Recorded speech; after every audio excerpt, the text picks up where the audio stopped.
Fatima Shirazi homemade product इस्तेमाल करने से 1 मंथ में 10 kg तक आप अपना वजन कम कर सकते हैं। सबसे कम दाम में वेट लॉस का तरीका हमारे यहाँ मौजूद है, वो भी no side effect, no diet, no exercise के साथ।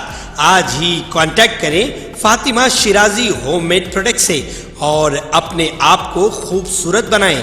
Fatima Shirazi homemade product, golden heads colony, pillar number 213, Rajendra Nagar, Hyderabad 8142877400। BJP ने तेलंगाना असेंबली इंतखाबात के पेश नज़र उम्मीदवारों की पहली फहरिस्त जारी कर दी है। 52 उम्मीदवारों के नामों का ऐलान किया गया है। पार्टी के जनरल सेक्रेटरी बंडी संजय करीमनगर और धर्मापुरी अरविंद कोरेटला से और स्वयं बापू राव बूथ असेंबली हल्के से इलेक्शन लड़ेंगे। इटेला राजेंद्र, गजवेल और हुजूराबाद दोनों सीटों से इलेक्शन लड़ेंगे। करीमनगर बंडी संजय, सिरपुर पुलवाई हरीश बाबू, बेलमपल्ली एससी अमराजुला श्रीदेवी, खानापुर एसटी रमेश राठौड़, आदिलाबाद पायल शंकर दोनों ST Swayam Bapurao, Nirmal Alleti Maheshwar Reddy, Mudhol Ramarao Patel, Armoor Paidi Rajashekar Reddy, Jukkal SC T Aruna Tara, Kamareddy Venkataramana Reddy, Nizamabad urban Suri Narayan Gupta, Balkonda Alleti Annapurna, Korutla Dharmapuri Arvind, Jagtial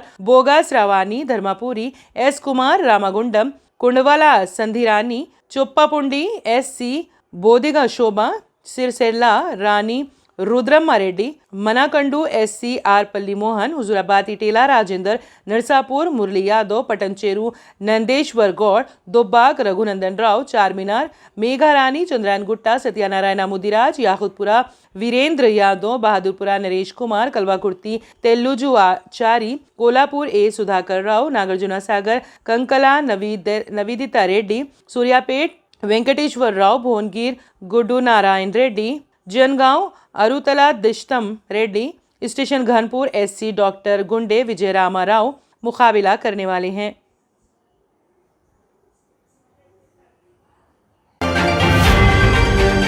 BJP ने तेलंगाना के रुकने असेंबली राजा सिंह की मुअत्तली को बर्खास्त कर दिया है। पार्टी की मरकजी तादीबी कमेटी के मेंबर सेक्रेटरी ओम पाठक की दस्तखत से जारी करदा रिलीज में कहा गया है कि रुकने असेंबली को नोटिस वजह नुमाई जारी की गई थी, जिसके बाद उसने अपना जवाब रवाना किया था। ओम पाठक ने कहा कि इसके जवाब और वजाहत पर गौर करने के बाद उसके जवाब की बुनियाद पर कमेटी ने फौरी असर के साथ उसकी मुअत्तली को मंसूख करने का फैसला किया है।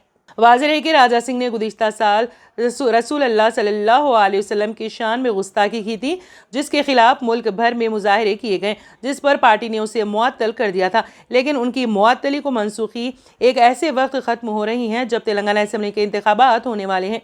बताया जाता है कि जाफरानी जमात राजा सिंह को दोबारा हल्के असेंबली गोशा महल से उम्मीदवार बना रही हैं।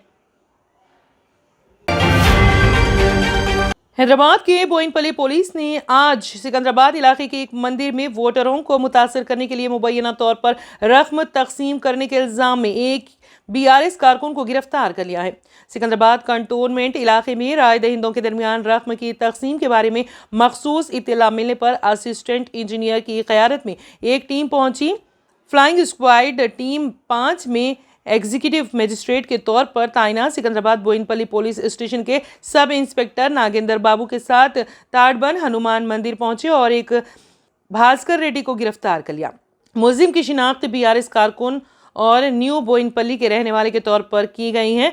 टीम ने रुपए की नकदी भी जब्त कर ली। इसके और उनके कब्जे से 55,900 रुपये बरामद किए गए हैं और उसके खिलाफ बोयिनपल्ली पुलिस स्टेशन में आईपीसी की दफ़ा 171 BRW 171 E 188 के तहत मुकदमा दर्ज कर लिया गया है। तेलंगाना बीएसपी के कोऑर्डिनेटर RS प्रवीण कुमार ने कहा है कि उनकी पार्टी 119 हल्कों से मुकाबला कर रही है। पहले ही 20 उम्मीदवारों की फहरिस्त जारी कर दी गई है। मजीद 50 उम्मीदवारों की फहरिस्त जल्द जारी कर दी जाएगी। उन्होंने इल्जाम लगाया है कि इथेनॉल फैक्ट्री के नाम पर हुकूमत गरीबों की अराजियात पर कब्जा करने की कोशिश कर रही है। उन्होंने जगतियाल जिले के मेटपल्ली में कल शब मुनक़िदा जलसे से खिताब करते हुए कहा कि वजीर इंफॉर्मेशन टेक्नोलॉजी के तारक रामाराव, वजीर सेहत हरीश राव और वजीर आला के चंद्रशेखर राव की दुख्तर के कविता अपने फार्म हाउस में इथेनॉल फैक्ट्री का क़याम अमल में लाएं। उन्होंने कहा कि वो गरीबों की अराजियात के तहफ़्फ़ुज़ को यकीनी बनाएंगे। उन्होंने वादा किया कि बंद शुगर फैक्ट्री को दोबारा खोला जाएगा। उन्होंने इस मौके पर मीडिया से बातचीत करते हुए कहा कि BC नौजवानों को तालीम के मौके नहीं दिए जा रहे हैं, उनकी अराजियां छीनी जा रही हैं, उनकी तरक्की के लिए बजट भी जारी नहीं किया जा रहा है। हुकूमत ने किसानों को नुकसान पहुंचाया। उन्होंने रियासत में बहुजन हुक्मरानी की जरूरत को उजागर किया है। तेलंगाना असेंबली इंतखाबात के नतायज के सिलसिले में मिशन चाणक्य की जानिब से सर्वे मुनक्कद किया गया, जिसके मुताबिक बीआरएस पार्टी तीसरी मियाद के लिए इख्तिदार में आने वाली है। मेरी रियासत मेरा वोट मेरा फैसला के नारे के साथ रियासत भर में ये सर्वे कराया गया, जिसमें पता चला कि तेलंगाना के तमाम उम्र के वोटरों की एक बड़ी तादाद बीआरएस की तरफ झुकाव रखती हैं। सर्वे से पता चलता है कि असेंबली इंतखाबात में बीआरएस को 44 से 62% वोट हासिल होंगे, वहीं कांग्रेस 32 से 71% तक महदूद रहेगी। सर्वे में ये बात सामने आई है कि बीजेपी को सिर्फ 6 से 17% वोट मिलने का इम्कान है। ये एदादोशुमार रियासत भर में पिछले 4 महीनों के वसी मुताले और 14 लाख लोगों की आरा जमा करने के बाद सामने आए हैं। सर्वे में ये बात सामने आई है कि अगर आज ही इंतखाबात होते हैं तो बीआरएस पार्टी कम से कम 76 सीटें जीत लेंगी। सर्वे से ये बात मालूम हुई है कि बीआरएस पार्टी रियासत में एक बार फिर इख्तिदार में आएगी। हफ्ते को जारी होने वाली 2 सर्वे रिपोर्टों में पता चला है कि बीआरएस पार्टी 70 से ज्यादा सीटें जीत लेंगी। India TV facts marketing and research service ने असेंबली इंतखाबात पर अलग अलग सर्वे किया। इन दोनों सर्वे में ये जाहिर हुआ है कि बीआरएस को आम अक्सरियत से ज्यादा सीटें हासिल होंगी। साथ ही उन्होंने कहा कि कांग्रेस पार्टी 30 सीटों पर रुक जाएगी। उन्होंने वाजे किया कि बीजेपी सिंगल हिस्सों की सीटें उबूर नहीं करेंगी। एक सरकर्दा कौमी टीवी चैनल इंडिया टीवी की तरफ से कराए गए सर्वे में लोगों ने बीआरएस को कामयाब बनाने का फैसला किया है। इस सर्वे में ये बात सामने आई है कि बीआरएस पार्टी 70 सीटें जीत लेंगी। बताया जाता है कि कांग्रेस को सिर्फ 34 सीटें मिलेंगी और इस सर्वे के मुताबिक बीजेपी सिंगल हिस्सों तक महदूद रहेगी। बीजेपी इस इलेक्शन में सिर्फ 7 सीटें जीत पाएंगी। सर्वे में एमआईएम को 7 सीटें मिलने और दीगर को 1 सीट पर कामयाबी हासिल होने की पेशकयासी की गई है। तेलंगाना में असेंबली इंतखाबात की तारीखों का ऐलान हो चुका है, जिसको लेकर पार्टियों ने अपने उम्मीदवार को टिकट देकर मैदान में उतारा है। तकरीबन सभी पार्टियों में तकसीम को लेकर पार्टी के ही अंदर बगावत और गुस्सा है। हैदराबाद के हल्के असेंबली सनत नगर में कांग्रेस पार्टी के टिकट के मसले पर हल्के के मुख्तलिफ मुकामात पर एहतजाज बुलंद किया जा रहा है। इस दौरान एहतजाजियों ने मुख्तलिफ नारों पर मुश्तमिल तख्तियां थामे नारेबाजी भी की है। एहतजाजियों ने अपने गुस्से का इजहार करते हुए बताया कि हल्के असेंबली सनत नगर का टिकट गैर मुकामी खातून को कोटा नीलमा को दिया गया है, जो कि दरअसल मुकामी लीडरान के साथ नाइंसाफी है। नीलमा का ताल्लुक दिल्ली से है और वो यहाँ के मसाइल से बिल्कुल भी नावाकिफ हैं। ट्रेडिशनल ग्लासेस से जान छुड़ाएं और चले आए आपकी आंखों का मुहाफिज विनायका नेत्रालया आई हॉस्पिटल, जहां highly expert senior cataract and retinal surgeon doctor उदया श्री जी की निगरानी में आपकी आंखों को नई जिंदगी दी जाती है। एडवांस टेक्नोलॉजी के जरिए आपकी आंखों का चेकअप और ट्रीटमेंट किया जाता है। ऑप्टिकल्स की सर्विसेज भी हमारे पास मौजूद है। Vinayaka Netralaya eye hospital, 15 Menon square, opposite Olive hospital, Nanal Nagar, Hyderabad. सही वक्त पर सही केयर करना किसी भी बीमारी का बेहतरीन इलाज साबित हो सकता है। डॉक्टर सुनील पीडियाट्रिक क्लिनिक, आपके बच्चों की सेहत हमारी जिम्मेदारी। हमारे यहाँ पेनलेस वैक्सीनेशन, कंसल्टेशन और डे केयर जैसे तमाम सर्विसेज मौजूद है। Doctor Sunil paediatric clinic, 15 Menon square, opposite Olive hospital, Nanal Nagar, Hyderabad. Telangana भर में डेंगू के मरीजों की तादाद में इजाफा हो रहा है। सरकारी एदादोशुमार बताते हैं कि रवां साल अब तक तकरीबन 6000 अफराद डेंगू से मुतासिर हो चुके हैं। गांधी अस्पताल के सुपरिंटेंडेंट डॉक्टर राजा राव ने बताया है कि दरअसल मच्छर के काटने से डेंगू होता है। उन्होंने कहा कि शहर हैदराबाद में वायरल बुखार के मामला दर्ज किए जा रहे हैं। इस पर मुकामी सेहत के मराकज से मरीज रुजू होकर मुतासरीन अपना इलाज करवाएं। डेंगू, चिकनगुनिया, मलेरिया और दीगर अक़साम के वायरस का पता मुआयने पर ही चलता है। उन्होंने निशानदेही करते हुए कहा कि डेंगू में 104 शदीद बुखार होता है, साथ ही जिस्म में दर्द, सर दर्द भी होता है। बाज़ अफराद इस हाल से भी मुतासिर होते हैं। ऐसी अलामत वाले मरीज 3 दिन में बुखार के कम ना होने पर फौरी तौर पर अस्पताल से रुजू हों। मरीज के क़ुव्वत मदाफ़ियत में इजाफे के लिए मुतवाज़िन ग़िज़ा इस्तेमाल की जाए। तग़ज़िया बख्श ग़िज़ा के साथ ताज़ा फल और सब्जियों का भी इस्तेमाल किया जाए। इसराइल की अंधाधुंध तायद पर मिस्र की खातून जर्नलिस्ट ने CNN की सहाफ़ी को सरेआम डांट दिया। रहमा ज़ैन नामी मिस्री खातून सहाफ़ी ने CNN की नामा निगार से बात करते हुए उसे इसराइल की अंधी हिमायत पर डांट दिया। उन्होंने अमेरिकी टीवी की सहाफ़ी से कहा कि आप सिर्फ एक कठपुतली हैं क्योंकि आप गजा पर जंग की अमेरिकी और मगरबी कवरेज को गुमराहकुन अंदाज में पेश कर रही हैं। ये वाक़या उस वक्त पेश आया जब ज़ैन जुमा को मिस्र और गजा पट्टी के दरमियान रफ़ा क्रॉसिंग पर मौजूद थी। मिस्र की सहाफ़ी ने मगरबी मीडिया पर सख्त तनकीद की। ये वीडियो सोशल मीडिया साइट्स पर नशर किया गया जो तेज़ी के साथ वायरल हो गया। मिस्री सहाफ़ी ने कहा कि अगर आपने वाकई मेरी बात सुनी तो आप जिस चैनल के साथ काम करती हैं उससे इस्तीफ़ा दे देंगे और पूछा कि आपकी इंसानियत कहाँ है। आपके मुल्क ने इसराइल को हरी झंडी दी और वो पूरी इजाज़त के साथ फ़लस्तीनियों को मारते और ज़िबा करते हैं। ज़रा तस्वुर करें कि बच्चों और शीरख्वार बच्चों को बमबारी का निशाना बनाया जा रहा है। इस बमबारी की आवाज़ें हम यहाँ सुनते हैं। मिस्र की जर्नलिस्ट ने कहा कि आपका चैनल कहाँ है, क्या हो रहा है, रिपोर्ट करें, सच दिखाएं। मैं समझती हूँ कि तुम सिर्फ एक मुलाजिम और कठपुतली हो। आओ मुझसे बात करो और मेरे साथ इंसानों जैसा सलूक करो।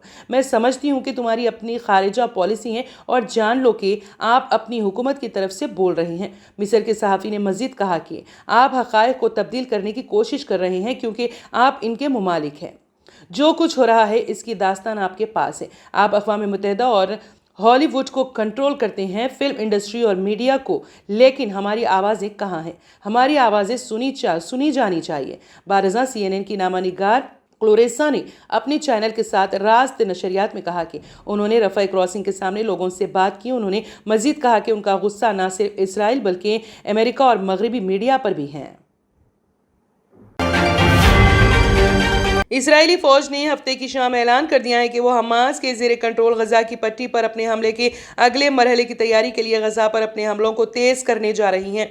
इसराइली फौज के तर्जुमान जनरल डैनियल हेगारी ने कहा है कि इसराइल को जंग के अगले मरहले में बेहतरीन मुमकिन हालात में दाखिल होना चाहिए। आज से वो हमलों को तेज कर रहे हैं और ख़तरे को कम कर रहे हैं। फौज ने कहा कि शुमाली इसराइल की बमबारी में एक इसराइली फौजी हलाक और 2 ज़ख्मी हुए हैं। गजा में इसराइली फ़ौज और फ़लस्तीनी ग्रुपों के दरमियान जंग हफ्ते के रोज़ 15वें रोज़ में जारी रही है। एक इसराइली पैम्फलेट में शुमाली गजा के रिहायशियों को मुतनब्बे किया है कि जो कोई भी इस इलाके में क़याम का इंतखाब करेगा उसे दहशतगर्द करार दिया जा सकता है। इससे कबल इसराइली फ़ौज ने गजा में हमास के ठिकानों पर रॉकेट लॉन्चरों के ज़रिए छापों का ऐलान किया था। फ़लस्तीनी वज़ारत सेहत ने हफ्ता 21 अक्टूबर को इत्तला दी थी कि गजा पर इसराइली हमलों के नतीजे में 24 घंटों के अंदर 352 अफराद जाँ बहक हुए हैं। इस लड़ाई में 15 रोज़ के दौरान 4385 फ़लस्तीनी जाँ बहक हो चुके हैं। उन लोगों के 1756 बच्चे और 967 ख़वातीन शामिल हैं। इसके अलावा 1,03,561 फ़लस्तीनी ज़ख्मी हुए हैं।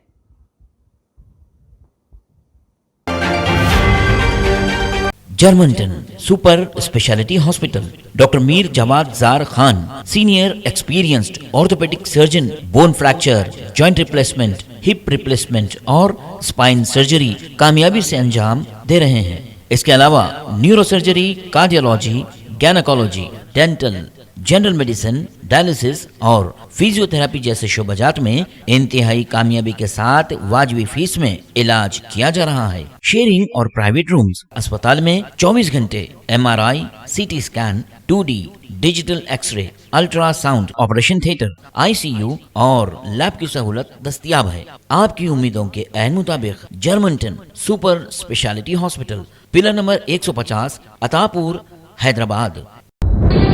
तंत्र मंत्र यंत्र के सम्राट బాబా ఆజం ఖాన్ బెంగాలీ 100% లాభం గ్యారెంటీతో పాటు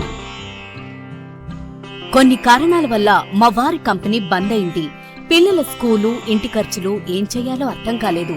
అప్పుడు మేమిద్దరం బాబా ఆజం ఖాన్ బెంగాలీని కలిసాం. తర్వాత కొన్ని రోజులకే మా వారి కంపెనీ తిరిగి ఓపెన్ అయింది. ఇక మా జీవితంలో అన్ని సంతోషాలే. నాకు చాలా కలలున్నాయి, కానీ జేబులో డబ్బులు లేవు.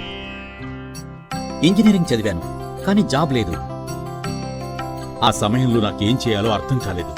అప్పుడు నా ఫ్రెండ్ ఒకడు బాబా ఆజం ఖాన్ బెంగాలీ గురించి నాకు చెప్పాడు. ఆయన్ని కలిసిన తర్వాత నేను ఒక కన్స్ట్రక్షన్ కంపెనీలో ఇంజనీర్ అయ్యాను. మేమిద్దరం ఒకరినొకరు ప్రేమించుకున్నాం. కాని మా ఇద్దరి తరపు పెద్దవాళ్లు మా పెళ్లి ఒప్పుకోలేదు. మేము బాబా ఆజం ఖాన్ బెంగాలీ గారిని కలిసాం. ఆ తర్వాత మా పెద్దలు మా పెళ్లి ఒప్పుకున్నారు. ఉద్యోగం, వ్యాపారం, ఇంటి పోరు, ఆర్థిక సమస్యలు, ప్రేమ వివాహం, చేతబడి చేయబడిన వారు, భార్యాభర్తల మధ్య గొడవలు, పెళ్లిలో ఆటంకాలు, సవతిపోరు, శత్రుబాధ, విదేశీయానం, సంతాన ప్రాప్తి, ముట్కార్ని వశీకరణం స్పెషలిస్ట్. నేను చేసిన పనిని ఎవరైనా సవాల్ చేస్తే వారికి నగదు బహుమతి. మా address Baba Azam Khan Bengali, Malakpet, Hyderabad. Phone number 9573048697. अगर आपने हमारे चैनल को अभी तक सब्सक्राइब नहीं किया है तो यहाँ पर रेड कलर का सब्सक्राइब बटन दिख रहा है, उसे क्लिक करें और हमारे चैनल को सब्सक्राइब कीजिए और साथ ही साथ बेल आइकन को भी क्लिक कीजिए जिससे आपको ताज़ा अपडेट मिलती रहे.